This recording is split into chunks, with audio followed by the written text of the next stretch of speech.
नमस्कार मित्रांनो, मी सर्पमित्र रामेश्वर गाडेकर. हे बघा, आज आदरकीच्या शेतामध्ये महिला काम करत असताना त्यांना कुठल्या तरी जातीचा साप आढळला. त्यांनी आम्हाला फोन केल्यानंतर एक साप आता इथे या गवताखाली त्यांनी लक्ष ठेवून आणि एक दिसला नाही. बघूया कोणता साप.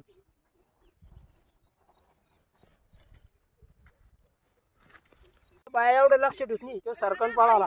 तुम्ही कावळा म्हणून लाल म्हणून घोणसा असेल 100%. नाही, पाणी घेणे नाही, ते अग्रेसिव्ह राहतो.